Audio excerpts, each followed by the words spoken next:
Hello, everybody. It's Uncle Matt, and I'm here to read you another bedtime story. Today's bedtime story is The Berenstain Bears and the Prize Pumpkin by Stan and Jan Berenstain. First prize, second prize, third prize, or none at Thanksgiving time, more than a contest is won.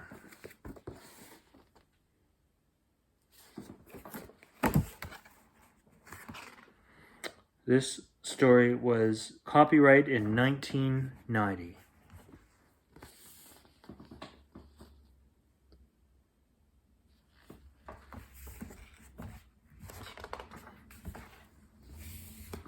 Pumpkins are just like everything else in nature, said Papa, as he and the cubs finished weeding the pumpkin patch. No two of them are exactly alike. That's for sure, agreed Brother Bear.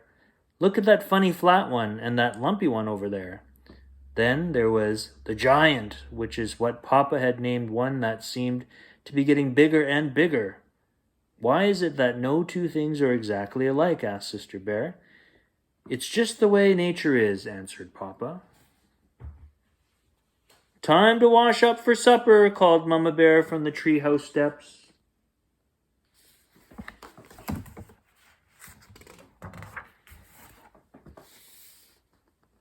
What about Queenie McBear's twin brothers? Asked Sister.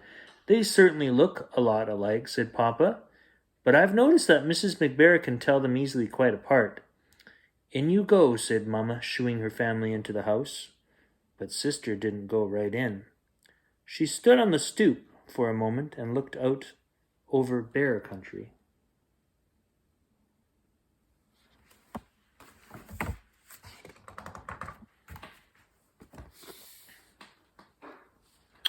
It was well into fall, so the days were getting shorter. Halloween had come and gone. Pretty soon the bears would be starting to think about Christmas.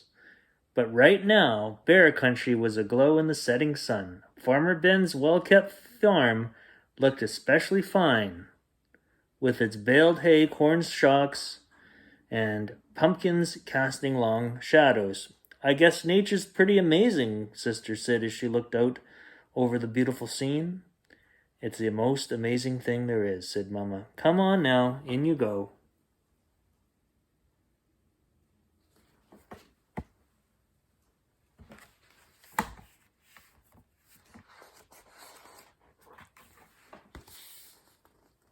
Farmer Ben's farm sure looks beautiful in the setting sun, said Sister as the family sat down to supper.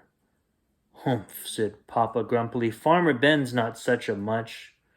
Not such a much, said Mama. Why, Ben is the finest farmer in bear country, and besides, he's one of your best friends. That may be so, said Papa, but earlier today he came by and said, Nice little pumpkin patch you've got there, Papa. What he said is true, said Mama, especially compared to the fields and fields of pumpkins. That may be so, too, grumped Papa, but I didn't like the way he said it. He sort of chuckled. My patch may be small, but the giant is big. It may be the biggest and best pumpkin in all of bear country. What do you think about that?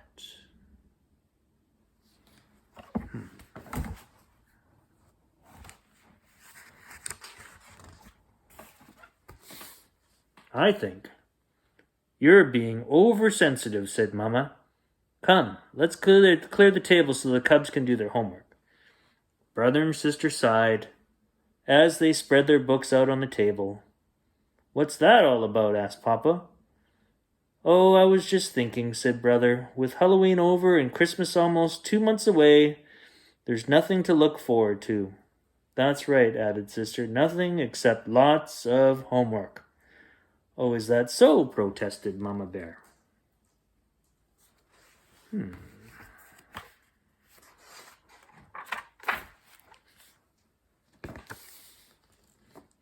It just so happens that there's something very important to look forward to, a very special holiday called Thanksgiving.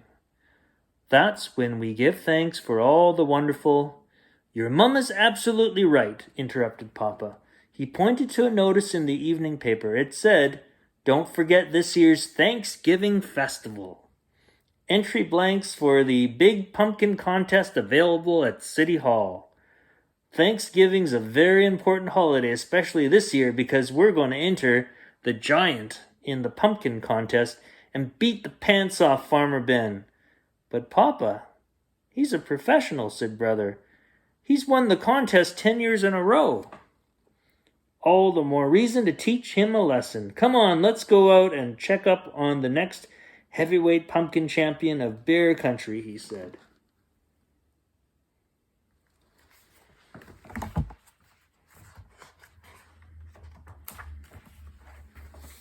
Now, it was Mama's turn to sigh. Thanksgiving was about giving thanks, not beating the pants off Farmer Ben. "Isn't it a beauty?" Papa said as they admired the giant. Across the road they could see a field of Ben's pumpkins. There were lots of fine ones, but none that measured up to the giant. "There's homework to be done," called Mama Bear from the house. As they left, the cubs asked Papa, "Aren't you coming in?" "Nope," he said. "I'm going to stay out here a little while and watch the giant grow."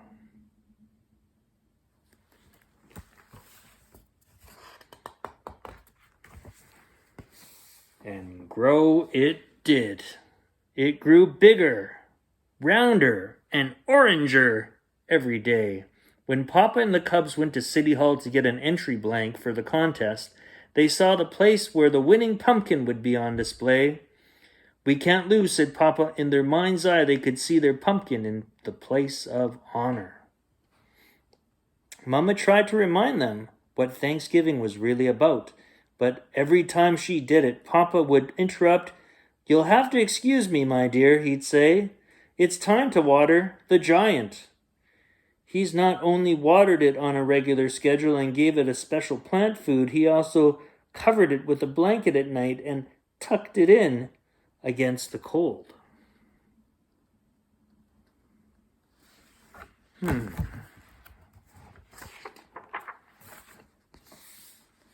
One afternoon, the cubs got off the school bus with some important information to tell Papa, but they were stopped in their tracks by what they saw. He was talking to the giant, and he said, "Come on, old buddy, you can do it. Suck up that water, take in that sunlight." Mama explained that Papa had bought a book from the swindler, Ravish Ralph, about how to encourage your plants to grow by talking to them. "Well," said Brother, "I don't suppose it can do any harm." "It sure could harm his reputation," said Sister, "if anybody saw him talking to a pumpkin." Papa," Brother said, "a cub at school told me that they went on a class trip to Ben's farm and saw some pretty big pumpkins, especially one really big that Ben calls the monster." "We've got to get a look at it," said Papa.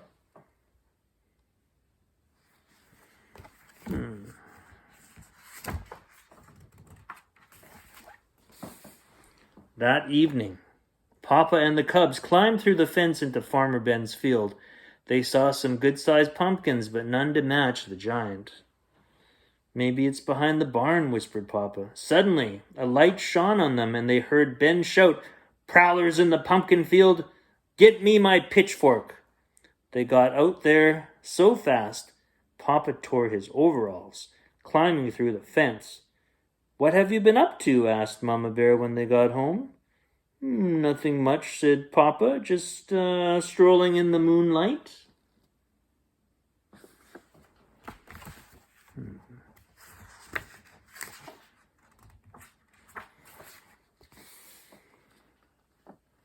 The weekend before Thanksgiving arrived, and it was time for the big festival. The Bear family got there just in time. The pumpkin judging was about to begin. There were many fine pumpkins in the contest, but Papa was sure that none could measure up to the giant until he saw the monster. It was at least as big and round and orange as his pumpkin, and maybe, Just maybe a little bigger, rounder, and oranger?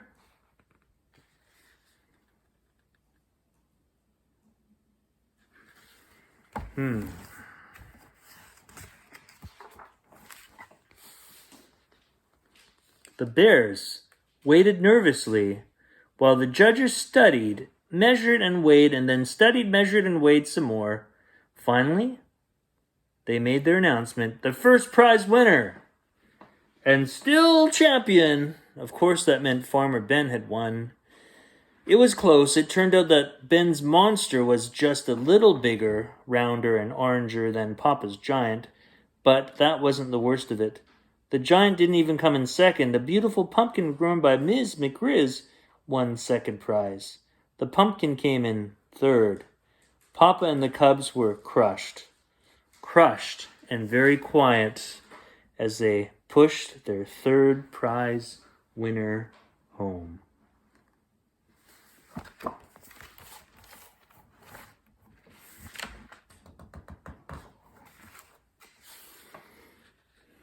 It wasn't until they reached the crest of a hill that overlooked bear country that Mama decided to have her say.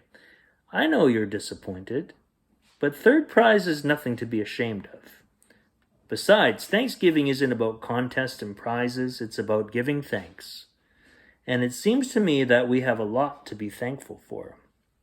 Perhaps it was Mama's lecture, or maybe it was how beautiful bear country looked in the sunset rosy glow, but whatever the reason, Papa and the cubs began to understand what Mama was talking about.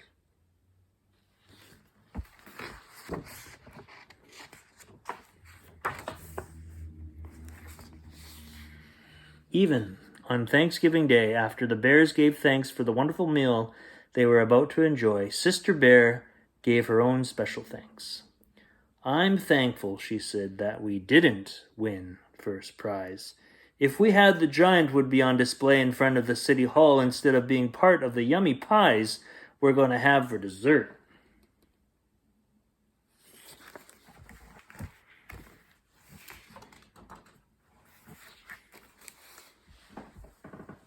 As the laughter faded, and the bears thought about the blessings of family, home, friends, and neighbors, they knew deep in their hearts that there was no question about it. Indeed, they did have a great deal to be thankful for. And that's all the time we have for Uncle Matt's bedtime story. I hope you enjoyed that story, and we'll see you next time. Goodbye.